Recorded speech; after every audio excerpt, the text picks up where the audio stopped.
काँच ही बाँस के बहंगिया,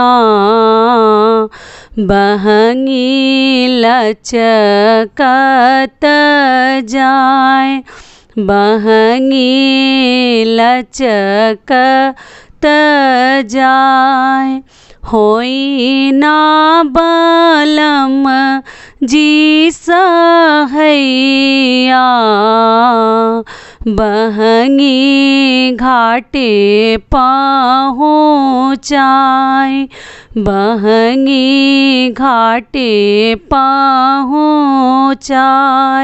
नमस्कार दोस्तों, मैं हूं ममता तिवारी और आप सभी का स्वागत करती हूं मेरे चैनल ममताज वे में। कैसे हैं आप सब, तो ये बताने के लिए कमेंट बॉक्स में जय माता दी हमेशा की तरह ज़रूर लिखिए। तो चलिए आज हम इस वीडियो में जानेंगे छठ माता की पूजा में अगर जो पूरे कार्तिक लहसुन प्याज नहीं खाते हैं उनके लिए तो कोई बात नहीं है, लेकिन जो नहीं बचाते हैं नॉनवेज और लहसुन प्याज मतलब खाते रहते हैं और उनके यहाँ छठ पूजा किया जाता है तो उनको कब से बिल्कुल बंद कर देनी चाहिए, जो कि हमारे ऊपर उसका बहुत अधिक मतलब प्रभाव पड़ता है और दोष लगता है।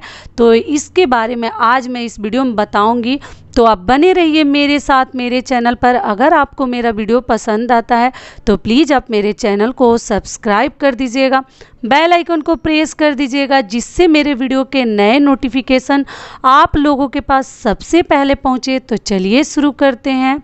तो सबसे पहले मैं बता दूं कि छठ व्रत जो है ना, मुझे लगता है सारे व्रतों का सबसे महान व्रत छठ व्रत को माना जाता है। ऐसे तो सभी व्रत महान ही हैं, लेकिन पर्वों का महापर्व छठ पर्व जो है हमारा बहुत बड़ा त्यौहार है। इसमें साफ सफाई और सावधानी बहुत अधिक हमें बरतनी पड़ती है, क्योंकि इसमें बिल्कुल देर नहीं लगता। मतलब आप लोग बोलेंगे कि मैं ऐसा क्यों बोल रही हूँ, लेकिन आप छठ व्रत में ना थोड़ा सा हमें बहुत अधिक सावधानी बरतनी पड़ती है, फूंक फूंक कर कदम रखनी पड़ती है, जल्दी से हमारे हाथों से कोई गलती ना हो, हमसे कुछ मिस्टेक ना हो, इसका हमें कुछ खास ख्याल रखना पड़ता है। तो इसलिए मैं आपको बता दे रही हूँ कि अपनी तरफ से पूरी कोशिश कीजिए कि हमसे कोई गलतियाँ ना हो, लेकिन अगर जाने अनजाने में कुछ हो जाती हैं तो कोई बात नहीं, माता माफ़ करे, क्योंकि उसका ना तुरंत आपके ऊपर क्या प्रभाव पड़ता है आपको बहुत देर नहीं लगती, तुरंत देखने को भी मिल जाता है।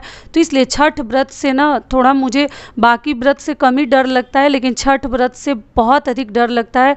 इसमें साफ सफाई, बर्तन वगैरह में जूठा वगैरह ना रहे, इन सभी बातों का बहुत अधिक हमें ध्यान रखना पड़ता है। तो चलिए आगे जान लेते हैं कि छठ व्रत देखिए 4 दिवसीय ये व्रत होता है।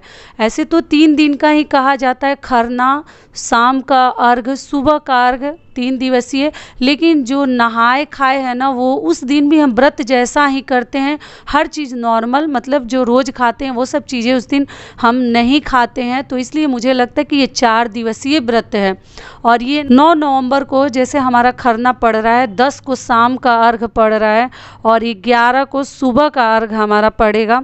तो इसलिए ऐसे तो 8 से ही मतलब नहाए खाए से ही हमारा जो है शुरू हो जाएगा छठ व्रत, मतलब 8 नवंबर से ही, और 9, 10, 11 को समापन होगा। तो इस प्रकार से हमें करनी है। और आपको कब से लहसुन प्याज बंद कर देनी है वो चलिए जान लेते हैं, जिनके यहाँ छठ पूजा होता है। क्योंकि पूरे कार्तिक, जिनके यहाँ तो कार्तिक नहाते हैं, कार्तिक स्नान करते हैं, उनके यहाँ तो पूरा कार्तिक भर लोग नहीं खाते हैं। लेकिन ऐसे कई राज्यों में या कई घरों में छठ व्रत भी जिनके यहाँ होता है ना, वो पूरे कार्तिक भर उनके यहाँ नॉन वेज तो बहुत बड़ी बात हो गई, लहसुन प्याज भी नहीं खाया जाता है।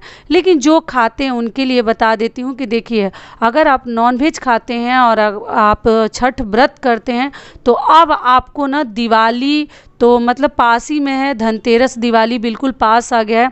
अब आपको दिवाली से कम 2-3 दिन पहले से ही आपको नॉनवेज छोड़ देनी चाहिए। और लहसुन प्याज की रह गई बात, तो लहसुन प्याज आप दिवाली तक लोग अच्छे अच्छे डिश बनाते हैं तो लहसुन प्याज थोड़ा बहुत डालते हैं अपने भोजन में, पकौड़ी वगैरह बनाते हैं तो आप बना सकते हैं। लेकिन दिवाली के अगले दिन से ही आपको लहसुन प्याज भी छोड़ देनी चाहिए अगर आपके यहाँ छठ पूजा होता है तो। क्योंकि ये घोर पाप है। हमें नहीं कर मतलब छठ व्रत में ऐसी सब गलतियां हमसे ना हो, हमें थोड़ा सा ध्यान रखना पड़ता है, क्योंकि छठ पूजा में कहीं से कोई माफ़ी नहीं है। छठ माता से बहुत डर डर के थोड़ा सा काम करना पड़ता है, क्योंकि उनके में शक्ति और पावर तो हर भगवान में एक जैसा ही है। लेकिन छठ माता से अगर कोई भी आप मन्नत करते हैं ना, तो आप ध्यान दीजिएगा, आपका मन्नत, बाकी भगवान लोग का थोड़ा सा देर भी हो जाए, छठ माता से किया हुआ मन्नत ना बिल्कुल देर नहीं लगती, वो आपका पूर्ण होना ही होना है।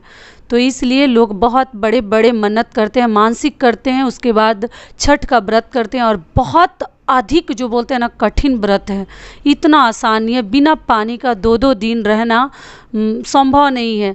तो इसलिए छठ व्रत को मजाक में आप कभी मत लीजिए। ऐसा नहीं है कि चलो हम लहसुन प्याज खा रहे हैं तो खा रहे हैं, छठ के दिन छोड़ेंगे, चलो नॉन वेज खा रहे हैं तो फिर खाते ही जा रहे हैं। छोड़ देनी चाहिए। पूजा एक तरफ और खाना पीना एक तरफ, थोड़ा सा आपको त्याग करनी चाहिए। नॉनवेज तो जल्द से जल्द छोड़ दीजिए, दिवाली के कुछ दिन पहले से ही। और लहसुन प्याज जो है दिवाली के अगले दिन से ही आपको छोड़ देनी चाहिए, ठीक है। तो और आप लोग का एक और सवाल था कि क्या दीदी हम कुंवारे हैं तो व्रत कर सकते हैं। तो देखिए, अभी तक तो मैं जितना जानती हूँ और जितने अपने बड़े बुजुर्गों से हम लोग को पता चला है, तो अभी तक तो मुझे लगता है कि कुंवारी लड़कियां छठ व्रत नहीं करती हैं। लड़के चाहे तो अपने मन्नत के लिए करते हुए दिखते हैं और करते हैं, लेकिन कुंवारी लड़कियां नहीं करती हैं। बाकी आप लोग देख लीजिएगा, आपके यहाँ क्या नियम है वो नहीं पता है, लेकिन छठ व्रत जो है कुंवारी लड़कियां कभी नहीं करती हैं, शादीशुदा लोग ही करते हैं। और जो जिसको मतलब जिससे नहीं होता है, वो अपने बहू को दे देते हैं छठ का डाला, या अपनी बेटी को दे देते हैं। उसके बाद वो छठ व्रत को छोड़ सकते हैं। आप लोग पूछ रहे थे कैसे छोड़ा जाता है, तो उस प्रकार से आप छोड़ सकते हैं। किसी को डाला दे दिया जाता है या समुद्र में, नदी में प्रवाहित कर दिया जाता है, उसके बाद ही छठ व्रत को छोड़ा जाता है। लेकिन कुंवारी लड़कियां छठ व्रत नहीं करती हैं, ठीक है। आप लोग का ये सवाल भी था, तो थोड़ा सा मैं सोची कि इसको क्लियर कर दूं। तो यहीं तक का था हमारा वीडियो। फिर मिलती हूँ एक नए वीडियो में, तब तक के लिए नमस्कार। स्वस्थ रहिए, सुरक्षित रहिए और प्रेम से बोलिए जय छठ मैया।